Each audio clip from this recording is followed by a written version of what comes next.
Hi there. In this module of 7-Figure Mastery, we'll learn to write for the purpose of selling, also known as the skill of copywriting. Simply having a great product and being able to draw traffic isn't enough.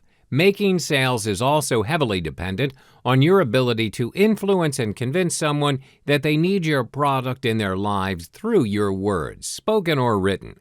This skill is especially important when it comes to writing sales letters for your digital business offers. You have only your words to rely on in order to sell something. Customers have no way to actually see or experience the physical product for themselves. The sales letter is your product's only sales representative, hence your words really matter here. 8 components of an effective sales letter. There are only 8 simple steps to creating a fantastic prospect-converting sales letter that will blow everyone's minds. They are the headline, subheadlines, introduction, regurgitation, solution, handling objections, call to action, P.S. Let's go through each one by one. The headline's everyone's first impression of your product.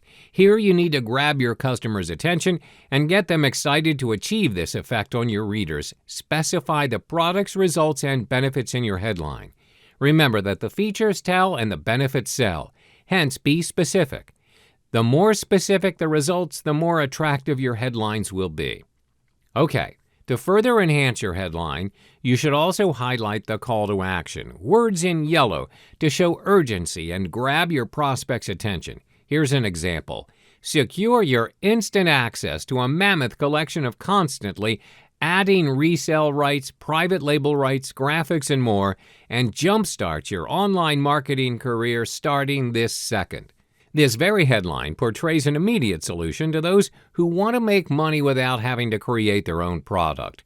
Words highlighted in yellow are the call to action words to jumpstart their internet marketing career right now.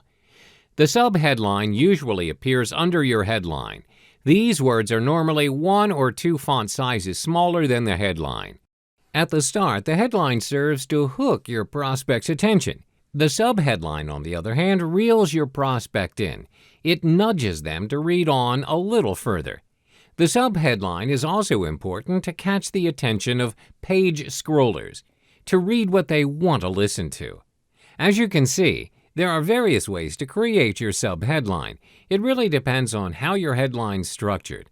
It should fill in the blanks in terms of explanations. If it's a product that needs further explanation, or benefits, or even encourage readers to take some form of action. An example of a good subheadline is like the one below. The subheadline serves to fill in details about how one can discover social media marketing techniques from top experts through a 3-day event for this very purpose. This draws the audiences in further into reading the letter to find out more details about the event.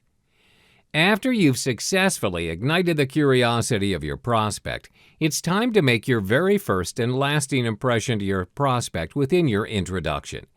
The main purpose of the introduction is to qualify your prospect even further. First, you'll need to introduce yourself. Your prospect will eventually ask, well, who are you, and why should I listen to you? Establish common ground. Share a little about yourself and how the prospect can relate to where you once were and how you can help him achieve his goals. Then address their problem. Empathize with their problem and be specific about their state of discontent. If after reading that, he's thinking somewhere along the lines of, yeah, I have that problem, or even, how does he know? You've gotten his interest. Here's a sample from a sales letter introduction. The creators introduced themselves as creators of the said product and gave their intended audience a valid reason to listen to them. And here's another extract from the same introduction addressing their problem in creating a strong yet attractive brand logo to represent their business. Another key thing to remember, writing a sales letter doesn't have to be formal. Despite the number of potential views it's going to get, your writing tone should be that of a one-on-one relationship instead of a broader address.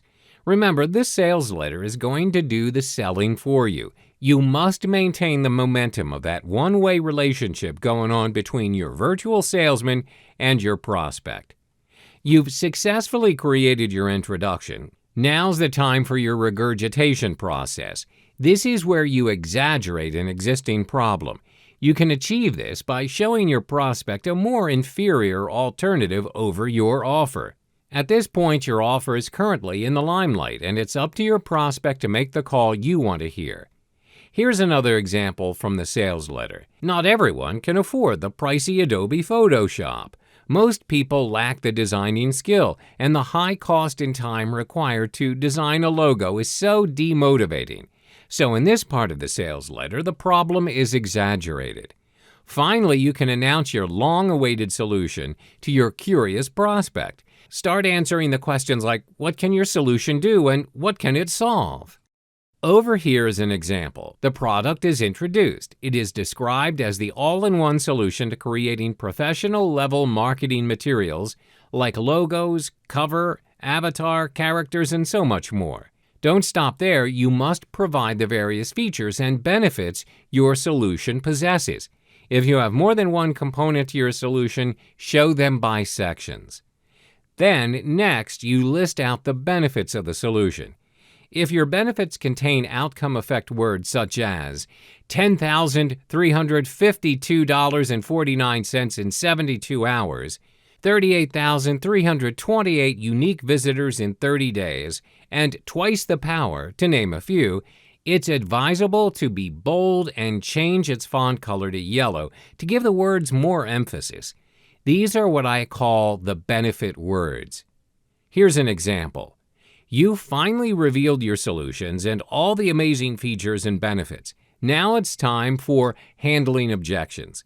One thing to take note of here, there's always going to be doubters amongst your many prospects. Address their concerns right here in this part of your sales letter. So over here is where you address the frequently asked questions, FAQ. List out 3 to 5 FAQs and their answers. Also, you can include testimonials from your past and active customers who've used your products before. It can be either a social network post or, even better, a video testimonial. And don't forget the money-back guarantee statement. Remember, not everyone's keen on buying things online. Scammers are everywhere. If the product doesn't work the way your customer wants it to, you should provide a refund. You can state this here. This is how you would want to convince your customers that you are without any ill intention. Putting objections aside, it's time to venture to the most critical part of your sales letter, your call to action. Have you ever noticed how every sales letter will only reveal their price towards the end? You see, once your prospect is exposed to the price, you need him to click the button now, not later. You must show him the future he will have with it and without owning your product. To bait him even further, adding bonuses would be the best option. Here's an example. Finally, you need to create your very own postscript or PS. This section is the second most viewed part within a sales letter. This is because most viewers are page scrollers. The only thing that attracts them would be the headline, and curiosity drives them down until they meet the end of your sales letter. The PS or postscript. Your offer must be summed up in 2 to 3 lines.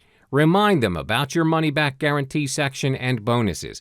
You can even share an extended version of your testimonials. Here's an example of the PS part from a sales letter.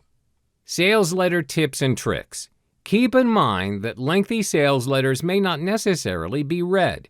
Send a clear and concise message within the sales letter. It's not about how many words you write in the sales letter, it's about how you sell. The higher you price your product, the more convincing you need your sales letter to be. Shorter sales letters tend to name their product at a lower price.